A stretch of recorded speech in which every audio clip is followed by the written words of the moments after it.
शहर बनारस अब हर हर महादेव की जगह जय श्री राम से गूंज रहा है। शहर बनारस ही क्यों, पूरा देश जय श्री राम की पुकार से गूंज रहा है और गूंजना भी चाहिए। आप भी अयोध्या चलने की तैयारी कर लें।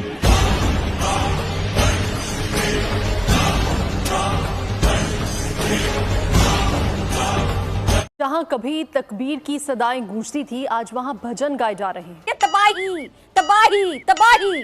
उनका जो बेसिक मोटो है वो अखंड भारत है। सब मुस्लिम उम्मत है ना, इन सबको इकट्ठा होना चाहिए। इकट्ठे होके हम भी इसी तरह इंडियन और गैर मुस्लिम का हम बाइकाट करें। बेकारी को कौन पूछता है?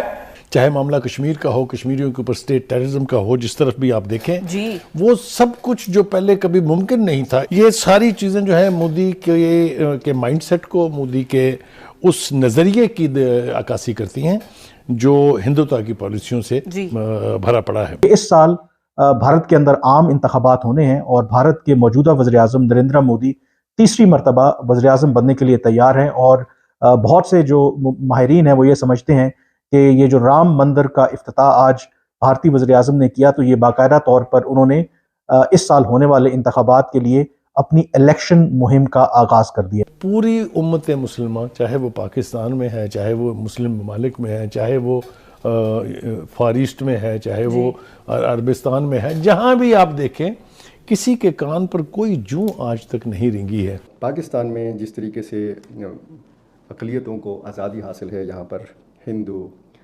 सिख, मसीही, मुख्तलिफ दीगर मज़ाहिब के लोग बड़ा आज़ादाना तरीके से अपनी ज़िंदगी गुजारते हैं। और इंडिया में क्या हो रहा है, ये भी सूरत हाल आपके सामने है।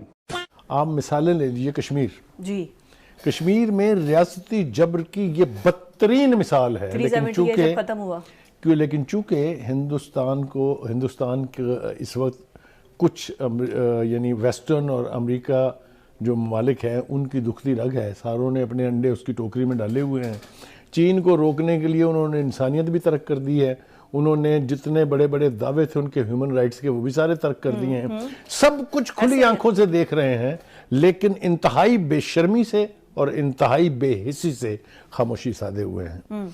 मेरे ख्याल से हमारा भी कसूर है थोड़ा सा इसमें।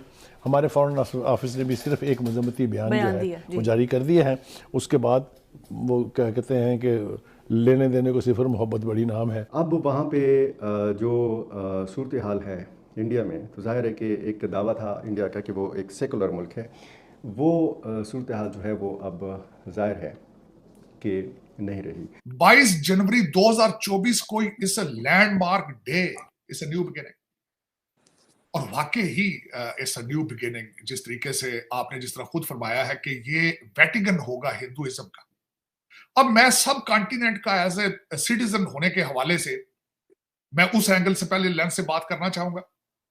देखिए, बाबरी मस्जिद बनी, उसके नाम से जाहिर है कि बाबर ने मस्जिद बनाई, 1524 में बनाई उसने। राम की जन्मभूमि 9000 साल पुरानी बात है।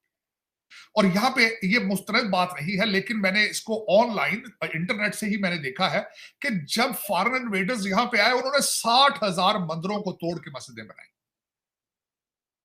जब उनका हाथ था, वो ताकत थी। सबसे बड़ी बात, किस वजह से एक लिमिटेड तादाद में लोग इन्वेडर आते थे और सब कॉन्टिनेंट को ओप्रेस करते रहे। वजह क्या थी? हिंदू मजहब is a non violent religion और उसका ये भरपूर फायदा उठाते रहे। चाहे मुगल थे या उससे पहले थे, थोड़े थोड़े से लोग घोड़ों पर बैठ के आते थे पहाड़ों से उतर के अफगानिस्तान की साइड से, और यहां फिर वो हजारों सालों तक हुकूमत करके जाते थे। जब वो गए तो चंद ईस्ट इंडिया कंपनी के लोग, वो भी मिलिट्री नहीं थी, एक कंपनी थी, वो आई यहां पे। 1857 में जाके क्वीन ने इसको ब्रिटिश कॉलोनी बनाया था। उससे पहले तो एक कॉरपोरेशन रन करती रही इस मुल्क को। क्यों? क्योंकि Hindu religion is a non violent religion. और आज एज ए बहसीते citizen of a subcontinent, आज अगर ये टाइम आ चुका है कि इतने अरसे के बाद सब कॉन्टिनेंट राइज कर रहा है पूरी दुनिया पे, तो मेरा ख्याल है मुझे उसमें उनकी खुशियों में शरीक होना चाहिए। एक तो ये है। अब दूसरा, मैं एज ए लॉ स्टूडेंट इसका एंगल बताना चाहूंगा। यहां पे मैं ये भी बल्कि मेंशन करना जरूरी है, लोग इसको ज्यादातर कवर नहीं कर रहे, इस चीज को बिल्कुल नहीं बता रहे हैं। वो 1859 तक दोनों मजहब वहां पे इकट्ठे इबादत करते रहे।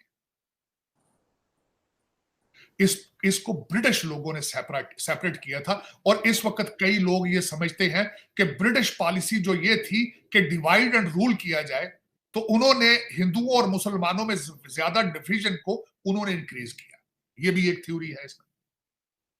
और फिर उसके बाद इससे अगली स्टेज पे चलें तो हाई कोर्ट ऑफ इलाहाबाद से ये चीज शुरू हुई।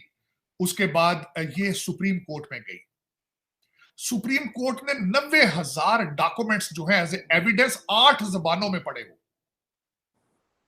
तब उन्होंने कंक्लूड किया कि this was a birth place of Ram.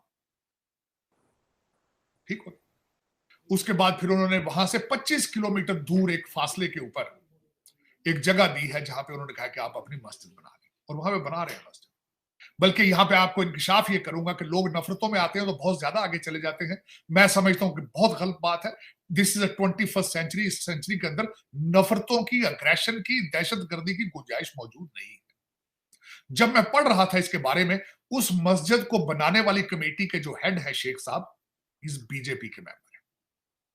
तो ये जो लोग ज्यादातर समझते हैं कि शायद BJP is anti Muslim, anti Islam और सब कुछ, ये भी एक प्रोपेगेंडा है मेरे ख्याल में।